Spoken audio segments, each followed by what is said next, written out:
Yes, so hello everyone, Hitesh here. Today we're gonna talk about the movie called RRR. इस movie को मैंने खुद जाकर बड़े पर्दे पर एंजॉय किया और इसकी इतनी बड़ी हाइप के चलते जो इतनी सारे सब्सक्राइबर्स जो डिमांड कर रहे थे, तो सॉरी फॉर दैट कि मैं इसे मेन चैनल पर नहीं लेकर आ सकता क्योंकि वहां पर स्ट्राइक आने का डर है. That's why I am explaining this movie on this channel. अब चैनल बचाने के चक्कर में मैं आप लोगों के एंटरटेनमेंट के साथ तो खिलवाड़ नहीं कर सकता ना. तो चलिए विदाउट वेस्टिंग टाइम आते हैं इस कहानी की मेन स्टोरी लाइन की तरफ, जिसकी शुरुआत में हमें एक छोटा सा गांव दिखाया जाता है और वक्त है आज से करीब 60-65 साल पुराना. एक छोटी सी बच्ची प्यारे गीत के साथ में एक बढ़िया सा टैटू अंग्रेजी जनरल स्कॉट की बीवी के हाथ पर बना देती है. वो टैटू उसे इतना पसंद आता है कि वो स्कॉट को कहती है कि वो इस बच्ची को ले जाना चाहती है. इसके बदले उनका मैनेजर उनके परिवार को 2 सिक्के दे देता है. हालांकि उसकी मम्मी को ये लगता है कि बच्ची ने गाना गाया इसलिए उसका हर्जाना मिल रहा है, लेकिन उन्हें क्या पता था कि ये तो उनकी बच्ची को ले जा रहे हैं. और थोड़ी देर बाद उसकी मॉम उसके पीछे पीछे भागती है. काफी दूर भाग जाने के बाद तक भी वो लोग गाड़ी नहीं रोकते, लेकिन फिर भी वो उसकी गाड़ी के सामने आती है, रोती है, चिल्लाती है, अपने बेटी को वापस ले जाने की गुहार लगाती है, मगर वो औरत उसकी एक नहीं सुनती. और वहीं पर एक पुलिस वाला आकर उसके सर पर एक जोरदार लकड़ी का वार करता है, जिसकी वजह से उसकी माँ की वहीं डेथ हो जाती है. जिसके बाद कहानी शिफ्ट होती है one of the lead character यानी कि रामा पर. हेलो गाइज, मुझे हो गया है क्रिकेट का भूत सवार क्योंकि मुझे जीतना है इस बार प्लेयर स्पोर्ट पर 10 करोड़ तक का इनाम. आ गया है मैच सीजन और प्लेयर स्पोर्ट की विनिंग्स का भूत तो सब पर ही चढ़ेगा. अरे डाउनलोड करो player spot fantasy gaming app, जो सिर्फ मेरा ही नहीं मेरे जैसे 1 करोड़ लोगों का फेवरेट है. और सीजन की विनिंग्स तो बवाल है बाबा. तो इंडिया के अब हर घर में होगा क्रिकेट का भूत सवार. प्लेयर स्पॉट पे मैं सिर्फ स्पोर्ट्स ही नहीं, बहुत ही इजी एंड एंटरटेनिंग गेम्स भी खेलता हूँ, जैसे कि ludo, rummy, snake and ladders, call break जैसे 15 से ज्यादा एक्साइटिंग गेम्स जिनको खेलकर आप भी जीत सकते हो अप टू 50 लाख. अब आप बोलोगे कि प्लेयर स्पॉट ही क्यों, तो रीजन नंबर 1, 10 करोड़ तक की विनिंग प्राइज और रोज ऐसे नए नए अलग अलग offers. Reason number 2, easy withdrawal with no KYC. Reason number 3, 1 crore users plus player spot का ट्रस्टवर्दी और सिक्योर सर्वर. रीजन नंबर 4,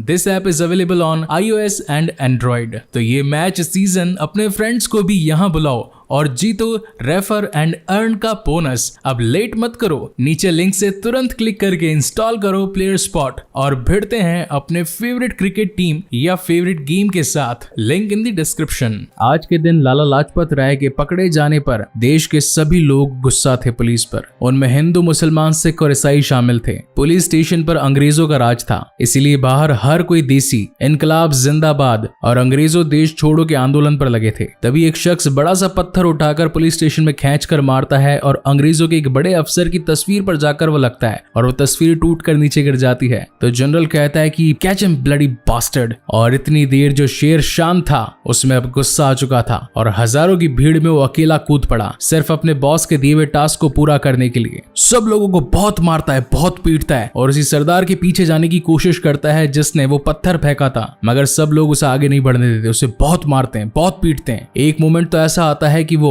चालाकी से चट्टान पर जाकर उसे पीछे से पकड़ने की कोशिश करता है, मगर वहां पर भी लोग उसे जाने नहीं देते. मगर रामा में इतनी ताकत थी कि वो अकेला ही 10 पर भारी था और वो फाइनली उस सरदार को पकड़कर पुलिस स्टेशन लेकर आया और उस टास्क को पूरा किया. ये देखकर पूरा पुलिस स्टेशन और साथ ही अंग्रेजी अफसर इस कदर खामोश हो चुके थे कि हमें डरना किससे चाहिए, सामने खड़ी इस भीड़ से या इस पहाड़ जैसे इंसान से. मगर इतना ही काफी नहीं था कि रामा ने फिर मुंह धोकर उस हजारों की जनता के सामने फिर से अपनी लकड़ी तान ली. इतना गुस्सा देखकर तो वहां की पब्लिक अकेले रामा से डरकर वहां से भाग जाती है. यह सबूत था रामा की दिलेरी का. अगले दिन सभी अफसरों को प्रमोशन मिलना था जिनके अंदर रामा का भी नाम था, मगर उसे प्रमोशन नहीं मिलता. इस वजह से वो काफी खफा हो जाता है कि आखिर उसने इतने साल इतनी मेहनत करी फिर भी उसे स्पेशल ऑफिसर की पोजीशन नहीं मिल पाई. वहीं पर हम बैकेट को देख पाते हैं जो कि स्कॉट का मैनेजर होता है. वहां पर उससे मिलने के लिए गांव के मुनीम आते हैं और उसे बताते हैं कि कुछ टाइम पहले आप हमारे गांव में आए थे और गौनों की एक लड़की ले गए थे. वो लोग बहुत ही गरीब और बहुत ही मासूम है, वो बस अपनी बेटी वापस पाना चाहते हैं. लेकिन बैकेट उन्हें मना कर देता है और कहता है कि अगर नहीं देंगे तो क्या कर लोगे. तो मुनीम उन्हें बताता है कि जिस तरीके से जंगल में भेड़ों का परिवार होता है और उन भेड़ों के परिवारों में छोटे मेमने होते हैं, तो उनको संभालने के लिए उनका एक गडरिया होता है जो कि अपने परिवार की रक्षा दिलो जान से करता है. बस ये बात याद रख लेना कि अगर आपने उस गडरिये की बात ना मानी तो कहीं वो शिकारी का जबड़ा ना तोड़ दे. देन सीन शिफ्ट होता है इस कहानी के सेकंड लीड कैरेक्टर पर यानी कि भीम पर, जो कि इस वक्त जंगल में अपने सर पर खून भरा लोटा डालता है और अपने पीछे जंगली जानवरों को भगवाता है। हालांकि उसका मकसद एक भेड़िए को पकड़ना था, मगर जंगल में भागते भागते उसके पीछे शेर लग जाता है। फिर भी भीम हार नहीं मानता और बड़ी दिलेरी के साथ में उसका सामना करता है। उसे अपने जाल में फंसा लेता है, मगर जाल फांसने वाला वो लकड़ी का फट्टा फट जाता है। मगर शेर को रोकना तो था, इसीलिए वो अपनी बाजुओं की ताकत से उन दोनों रस्सियों को पकड़कर जाल में पीछे उसे लपेटता हुआ शेर पर जोरदार दहाड़ मारता है और उसके सर पर धतूरे से बना एक बेहोशी का गैस मार देता है, जिसकी वजह से वो शेर वहीं पर शांत हो जाता है। मगर इसके बाद वो उससे माफी भी मांगता है, क्योंकि इन सभी जानवरों को पकड़ने के पीछे भीम का एक खास मकसद था। ऐसा करते हुए उसे इस वक्त 6 महीने हो चुके थे और ये सब वो उस छोटी लड़की मल्ली के लिए कर रहा था, जैसे कि स्कॉट और उसका परिवार उसे उसके गांव से काफी दूर ले जा चुका था। हालांकि शहर में भीम को कोई पहचान ना ले, इसलिए उसने अपना नाम अख्तर रख लिया था और एक मैकेनिक की लाइफ स्पेंड कर रहा था। वहीं पर अंग्रेजों को भी इस बात की भनक चल चुकी थी कि उस बच्ची को बचाने के लिए उनके शहर से कोई ना कोई जरूर आएगा। इसलिए वो सभी एक मीटिंग बिठाते हैं, जहां पर बैकेट कहता है कि उस गडरी में बहुत ताकत है, उसे कोई पकड़ नहीं सकता। तो क्वीन कहती है कि मैं एक ऑफर देती हूँ, जो भी उस शख्स को पकड़ कर लेकर आएगा उसे स्पेशल ऑफिसर बना दिया जाएगा। इस बात को वहां खड़ा राम भी सुन रहा होता है और इस काम को करने के लिए वो तैयार था। जिसके बाद में राम भेस बदल कर गाँव में घूमने लगता है और ये पता लगाने की कोशिश करता है कि आखिर वो गडरिया कहाँ छिपा हो सकता है। मगर इतने लोगों में उसे पहचानना बहुत मुश्किल था, इसलिए वो दंगाई करने वाले लोगों के बीच में चला जाता है और कहता है कि अगर अंग्रेजों को इस देश से हटाना है तो क्यों ना स्कॉट को ही मार दिया जाए। अगर वही नहीं रहेगा तो पूरा देश अंग्रेजों की चपेट से आजाद हो जाएगा। तभी वहां पर भीम का दोस्त पहुंच जाता और कहता है कि हम तो वैसे भी स्कॉट को मारना ही चाहते थे, मगर हमें आज तक कोई दिलेर मिल नहीं रहा था। क्या आप इस काम में हमारी मदद करेंगे? राम को अपनी पहली घड़ी मिल चुकी थी, क्योंकि इस शख्स के जरिए वो उस गडरिये तक पहुंच सकता था जिसकी तलाश में सारे अंग्रेजी अफसर लगे थे। मगर रास्ते में जाते वक्त एक पुलिस वाला उसे सलाम ठोक देता है। इस वजह से भीम का दोस्त राम से डरकर भागने लगता है। हालांकि राम भी उसके पीछे भागता है, लेकिन आगे खड़ी भीड़ के अंदर वो घुल मिल जाता है, जिसके बाद राम उसे कहीं ढूंढ नहीं पाता। वही थोड़ी देर बाद में हम अख्तर को देख पाते हैं, जो कि इस वक्त एक छोटे बच्चे को नदी से मछली पकड़ने के लिए कुछ पैसे देता है। वो बच्चा हालांकि उस नदी में मछली पकड़ने जाता जरूर है, मगर वहीं ऊपर के ब्रिज पर एक ट्रेन चल रही थी, जिससे कि डामर रिस रहा था और ब्रेक लगने के कारण हल्की चिंगारी से उस डामर में आग लग जाती है और तेज आग की लपटें इंजन में एक जोरदार विस्फोट कर देती है, जिससे कि ब्रिज में से ट्रेन की बोगियां अलग अलग होकर नीचे गिरने लगती है। उस बच्चे की जान बचाने के लिए वहां पर कोई नहीं था। एक तरफ तो यह हादसा राम देख रहा था, वहीं दूसरी तरफ यह हादसा भीम भी देख रहा था। और फिर होता है इस कहानी का सबसे बड़ा कमाल, जहां पर इन दोनों की नजरें एक दूसरे से मिलती है। ये ऐसे इशारे कर रहे हो मानो जैसे कि कोई बहुत ही पुराने फौजी हो और किसी जंग के लिए तैयार हो। जिसके बाद एक बैठता है बाइक पर और एक बैठता है घोड़े पर, और दोनों अपने तेज चालाक दिमाग से उस छोटे बच्चे को बचाकर बाहर ले आते हैं। और यहीं से होती है इन दोनों के बीच की दोस्ती, एक हिंदू तो एक मुसलमान, जिनकी दोस्ती पर पूरा शहर सलाम करता था। हालांकि एक फायर था तो एक वाटर था, मगर दोनों की खुद की ताकत थी। इन दोनों की दोस्ती पर हर दुश्मन झुकता था। अब बेसिकली यहाँ पर राम का काम था उस शख्स को पकड़ना जिसकी अंग्रेजी पुलिस को तलाश थी। वहीं पर अख्तर का काम था अंग्रेजों के घर में जाकर मल्ली को वापस छोड़वाना, क्योंकि मल्ली के बिना उसका परिवार अधूरा था। मगर इस काम को करने के लिए उसे उसके घर जाना पड़ता और घर में वो घुस नहीं सकता था। एक दिन उसकी मुलाकात जेनी से होती है, जिसका दिल साफ था, वो उसकी मदद करता है और वहीं पर जेनी भी उसके साथ खुश होकर वहीं शहर में घूमकर छोटे मोटे सामान खरीदने लगती है, जिसके अंदर एक छोटी चनिया चोली, हाथ का चूड़ा और एक टोपी थी। जब वो ये सब खरीद रही थी तो भीम उससे पूछता है कि आपका साइज तो बड़ा है, ये तो आप छोटे के लिए खरीद रहे हो, आपके लिए तो बड़ा लगेगा। तो वो कहती है कि ये मेरे लिए नहीं, हमारे घर में एक छोटी इंडियन लड़की है, उसके लिए खरीद रही हूँ। और जब अख्तर को मल्ली के बारे में पता चलता है तो वो खुद अपने हाथों से एक इंडिकेशन वाला चूड़ा बनाकर जेनी को देता है। जब जेनी जाकर ये सब कुछ मल्ली को देती है तो मल्ली को पता लगता है कि सचमुच उसके लिए उसके लोग आज भी तैयार हैं, यानी कि वो लोग उसे छुड़वाने की कोशिश कर रहे हैं। अब जैसा कि अख्तर ने जेनी की मदद करी थी उसकी गाड़ी ठीक करवाने में, उसका पूरा शहर घुमवाने में और खरीदारी करवाने में, तो जेनी ने खुशी में अपने घर पर चल रही पार्टी का एक इन्विटेशन उसे भेज दिया होता है। मगर अख्तर को इंग्लिश आती नहीं थी, इसीलिए वो ये बात राजू को बताता है। इस वक्त राम ने भी अपना दूसरा नाम राजू रख लिया होता है। जब राजू को पता चलता है कि अख्तर उसके खास दोस्त को अंग्रेजों ने इनवाइट किया है तो वो उसे शानदार बना ठना कर पहुंचवा देता है उन्हीं के कैसल में। जेनी वहां पर अख्तर को देखकर काफी खुश थी, मगर अंग्रेजी डांस करने वाले उसे देखकर नाराज थे, क्योंकि उन्हें ऐसा लगता था कि हमारे जैसा डांस कोई कर नहीं सकता, और वैसे भी काली चमड़ी को तो क्या अच्छा नाच करना आता है, नाचने का दम तो हम बस गोरों में। इस बात से तो अख्तर को गुस्सा आ जाता है और तभी उसका साथ निभाने के लिए वहां पर राम भी पहुंच जाता है। और फिर आता है इस मूवी का एक one of the best song called Nacho, जिसकी ताल पर हर कोई थिरकने लगता है। ये डांस काफी तेज था, इसलिए अंग्रेज लोग बीच में ही हार मान जाते हैं। आखिर में सिर्फ दो बचते हैं, अख्तर और राजू। मगर राजू इस बात को जानता था कि अगर वो जीत गया तो अख्तर की यानी कि उसके बेस्ट फ्रेंड की प्रेम कहानी अधूरी रह जाएगी, इसलिए वो अपनी दोस्त के लिए हार मान जाता है और डांस में जीत होती है अख्तर की। इतने सारे अंग्रेजों में एक इंडियन का जीतना बहुत ही बड़ी बात थी, इसलिए जैनी उसे अपने रूम में चाय के लिए इन्वाइट करती है। और जब अख्तर उसके कमरे में पहुंचता है तो उसे मौका मिलता है वहां पर मल्ली को ढूंढने का, इसलिए वो हर दरवाजे के पास जाकर मल्ली को ढूंढने लगता है। तभी उसे मल्ली के गाने की आवाज आती है और वो फाइनली उसे ढूंढकर उसके पास आ जाता है, उसके गले लग जाता है। मल्ली कहती है कि मैं एक पल भी यहाँ पर नहीं रुक सकती, लेकिन अख्तर कहता है कि मुझे इस वक्त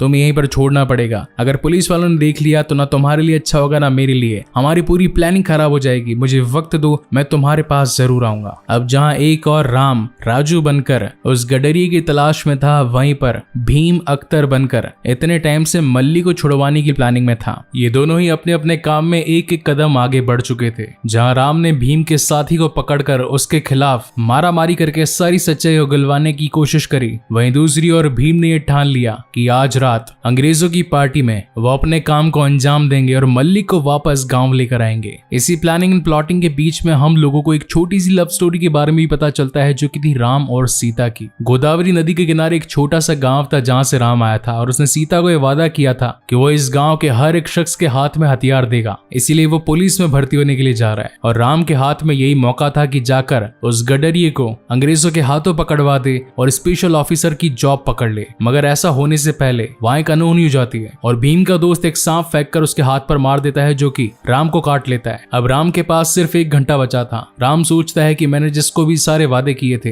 वो सब कुछ खत्म हो चुके हैं, तो अब इस बंदे को यहाँ पर पकड़कर भी क्या मिलेगा, इसलिए वो उसे जाने देता है और बस अपनी मौत का इंतजार करने लगता है। लेकिन उसी वक्त वहां से भीम गुजरता है और वो देखता है कि उसका बेस्ट फ्रेंड जो कि मरने की हालत में, आखिर ऐसा हुआ कैसे। थोड़ी जांच पड़ताल पर उसे पता चलता है कि उसे सांप ने काटा है, इसलिए वो तो जंगल का वासी था, उसे हर चीज पता थी कि किस जानवर के किस नशे का क्या तोड़ है, इसलिए वो जड़ी बूटियों की मदद से राम का इलाज करना शुरू करता है और साथ ही साथ में अपना प्लान भी बता देता है और कहता है कि मैं अख्तर नहीं, मैं भीम हूँ। मैं यहाँ पर अंग्रेजों के बीच में हमारे कोनों की एक छोटी लड़की मल्ली को बचाने के लिए आया हूँ। मेरे दोस्त, मैं माफी चाहता हूँ कि मैंने तुमसे सच्चाई छिपाई, मगर इसके अलावा मैं कुछ कर भी नहीं सकता था। यानी कि राम को इतने टाइम से जिस शख्स की तलाश थी वो यही था, मगर वो इस वक्त कुछ कर नहीं सकता था क्योंकि उसका शरीर पूरी तरीके से सांप के जहर के चपेट में आया हुआ था। जिसके बाद सीन शिफ्ट होता है नेक्स्ट डे। भीम तैयार था अंग्रेजों की चटनी बनाने और मल्ली को छुड़वाने, वहीं पर राम तैयार था ब्रिटिश गवर्नमेंट के खिलाफ षड्यंत्र रचने के जुर्म में भीम को पकड़ने के लिए। भीम को ये बात मालूम थी कि अंग्रेजों के घर में 2 दरवाजे,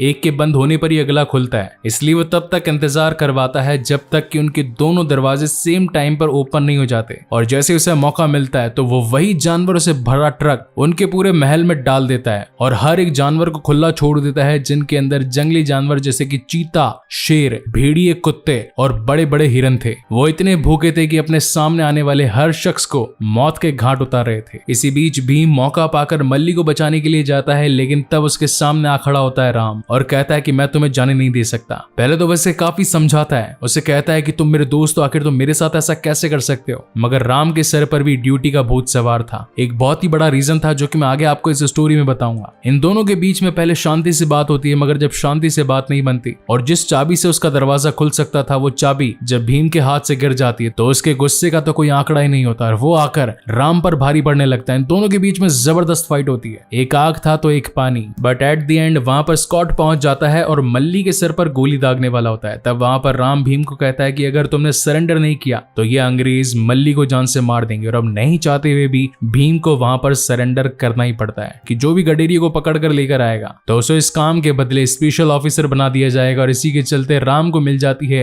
स्पेशल ऑफिसर की पोस्ट, जिसमें उसे अंग्रेजों के हथियारों का गोदाम संभला दिया जाता है जहां से पूरे शहर में हथियार सप्लाई किए जाते थे। साथ ही उसे एक स्पेशल बंदूक भी मिलती है। उसकी टेस्टिंग के लिए वो जब जा रहा होता है तब उसे एक फ्लैशबैक आता है और यहाँ पर होती है इस कहानी के 3rd लीड कैरेक्टर की एंट्री, यानी कि अजय देवगन। ये बात थी करीब 1930 की, जब स्कॉट एक गांव में लगान वसूलने के लिए पहुंचा था, मगर वहां के सरपंच ने उसे ऐसा करने से मना कर दिया था। तो स्कॉट ने उससे हाथापाई करने और बात ना मानने के जुर्म में पूरे गांव के सामने पेड़ पर लटकवा दिया और सजा सुनाई, सजाए मौत। जहां पर एक अंग्रेज आकर उसे बंदूक से शूट करने वाला था, लेकिन तभी स्कॉट कहता है कि तुम ये गोली एक देसी पर वेस्ट कर रहे हो, क्या तुम्हें इसकी कीमत मालूम है? ये एक गोली की कीमत 15 रुपए है, जो कि 7 सात समुंदर पार से बनकर आती है, अगर मारना ही है तो उसे हथौड़े से मार दो। और तभी वहां पर गांव में सभी लोगों के सामने उसे हथौड़े से पीट पीट कर जान से मार दिया जाता है। इस बात को अजय देवगन बिल्कुल भी सहन नहीं कर पाते और इसी वक्त वो पुलिस की नौकरी को छोड़कर वहां से एक बंदूक और कुछ गोलियां लेकर भाग जाते हैं और अपने ही गांव के छोटे से कस्बे में अपने आसपास के लोगों को ट्रेनिंग देने लगते हैं और उनका मकसद था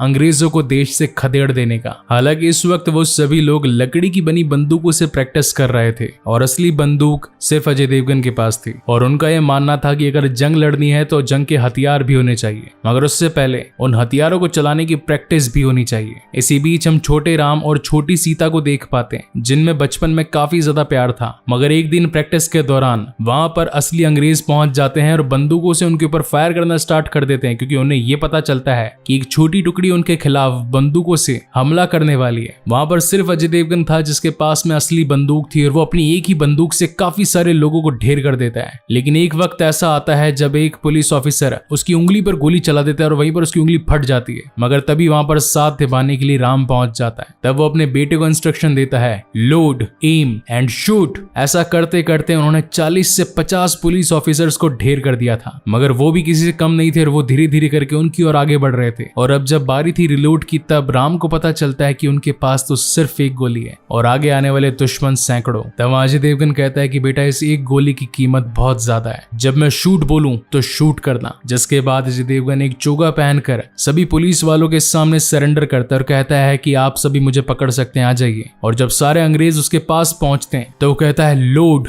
एम एंड शूट और राम अपनी उस आखिरी गोली को अजय देवगन पर शूट करता है जिसकी पीठ पर बहुत सारे बम बंधे थे और वहीं पर ढेर सारे अंग्रेज मारे जाते हैं और उनका कस्बा उस जंग में शहीद होने से बच जाता है। मरने से पहले अजय देवगन की अपने बेटे से यही एक शर्त थी कि अगर एक बंदूक इतने सारे अंग्रेजों पर भारी पड़ सकती है तो सोचो अगर हर हाथ में बंदूक होगी तो इनको तो हम कब का खदेड़ देते। मुझसे वादा करो कि इस गांव के हर शख्स के हाथ में बंदूक होगी। और यही रीजन था कि राम ने अपने पिता से वादा किया था कि वो स्पेशल ऑफिसर बनेगा और गांव के हर शख्स के हाथ में बंदूक देगा। अब अगले दिन बारी थी भीम को सजा देने की। उसे पहले चाबुक से खूब पीटा जाता है, मगर क्वीन कहती है कि मुझे इसे लहू लुहान देखना है, इसे किलो वाले चाबुक के साथ मारा जाए। मारते वक्त राम उसे बार बार कहता है कि अपने घुटने टेक लो, हार मान जाओ वरना तुम्हारी जान चली जाएगी। मगर भीम अपने घुटने नहीं टेकता और उसके पूरी बॉडी से खून निकलता जाता है और उसके खून का कतरा जब बहते बहते अपने देश के लोगों के पैरों तक पहुंचता है तो देश की भीड़ ऐसे उमड़ पड़ती है जैसे मानो आज के आज अंग्रेजों का खात्मा कर दे। ऐसी दिलेरी देखकर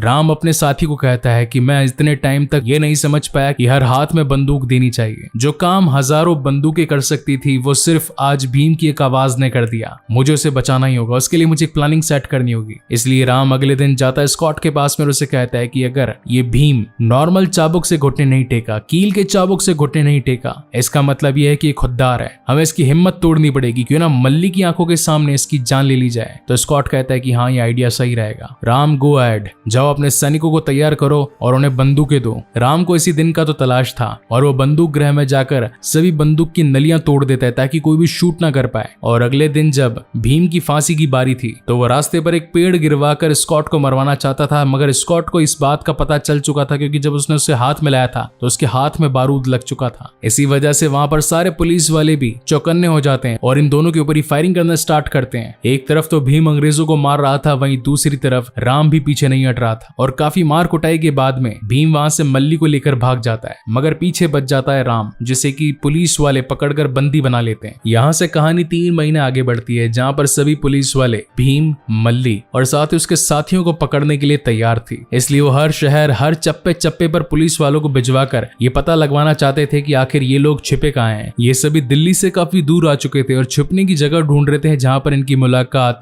सीता से होती है। सीता ने भी सेम वही लॉकेट पहन रखा था जो कि राम पहना करता था और जब सीता उसे बताती है कि अपने परिवार का बदला लेने के लिए राम ने पुलिस फोर्स ज्वाइन करी, तब जाकर भीम को सारी सच्चाई पता चलती है और उसे गुस्सा आता है कि उसने अपने ही हाथों से अपने बेस्ट फ्रेंड को नुकसान पहुंचाया। इसलिए वो निकल पड़ता है राम को बचाने के लिए, लेकिन यहाँ राम को पुलिस वालों ने मार मार कर उसकी टांगे तोड़ दी होती है। इस वजह से वो चल नहीं पाता। जब भीम को ये बात पता चलती है तो वो उसे अपने कंधे पे बिठाकर उन पुलिस वालों को एक एक करके ढूंढता जाता है और ढेर सारे पुलिस वालों की चटनी बना देने के बाद में जब वो थोड़ा सा रेस्ट लेने के लिए राम को एक जंगल में बिठाता है तो उसे वहां पर राम की मूर्ति दिखती है। राम के बहते खून को रोकने के लिए वो उसे भगवा पहना देता है और साथ ही उसे अपने आप की सुरक्षा के लिए एक धनुष हाथ में दे देता है और जब पानी पीने के लिए आगे बढ़ता है तो वहां पर अंग्रेज पहुंचकर उसी पर हमला करने लगते हैं। लेकिन इस वक्त तक राम तैयार हो चुका था क्योंकि भीम ने जड़ी बूटियों से जो उसका इलाज करा था, राम की ताकत वापस आ चुकी थी और वो एक एक करके हर किसी को श्री राम की तरह धनुष से तीर मार मार कर उनका वध कर रहा होता है। और लास्ट में बारी आती है स्कॉट की, मगर इस बार राम उसे तीर नहीं मारता बल्कि ये मौका वो भीम को देता और कहता है कि एक गोली जिसकी कीमत इतनी ज्यादा होती है कि उस देसी पर व्यर्थ नहीं किया जाता, तो क्यों ना उसे विदेशी पर व्यर्थ किया जाए और उसे उसकी औकात दिखाई जाए। तो भीम उसके दिल पर वार करता है और खून की लहर के साथ में स्कॉट वहीं पर मारा जाता है। और ढेर सारी बंदूकें जो कि उनके गोदाम में थी वो सारी राम अपने गांव में अपने लोगों को जाकर देता है। और इसी हैप्पी एंडिंग के साथ में ये शानदार कहानी यहीं पर खत्म होती है। सो गाइज, आपको ये वीडियो कैसा लगा